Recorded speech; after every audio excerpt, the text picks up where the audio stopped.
त्यांना खाद्य वेगळं असतं का तेच देतात? नाही काय नाही, शेळ्यांचं आणि यांचं एकच शेड्यूल, यांना फक्त खुराक थोडा जास्त राहील. बरं. मग आता विक्रीसाठी सध्या किती अवेलेबल आहे तुमच्याकडे? विक्रीसाठी माझ्याकडे 130 बोकड अवेलेबल आहेत आता ईदसाठी विक्रीला 130.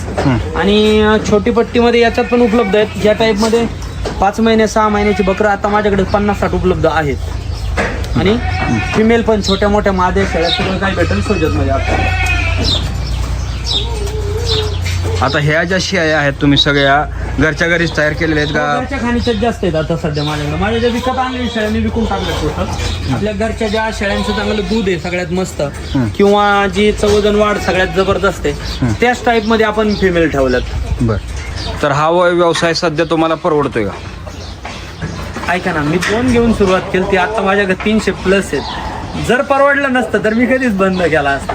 बरोबर. फक्त याच्यात एक आहे, ज्याला विकता येईल तो फायद्याचा राहील. सगळ्यात महत्वाचा. हळूहळू तुम्ही 10 घेऊन सुरुवात करा. तुम्ही तुमचं विकायला काय शिका, विषय संपला. त्याच्यातून तुम्हाला जास्तीत जास्त पैसे भेटतील. जर तुम्ही कोणत्या तरी पुढच्या भरोशावर विकताय तर मात्र तुम्हाला कमी पैसे. हा माझा पहिला मेन विषय आहे.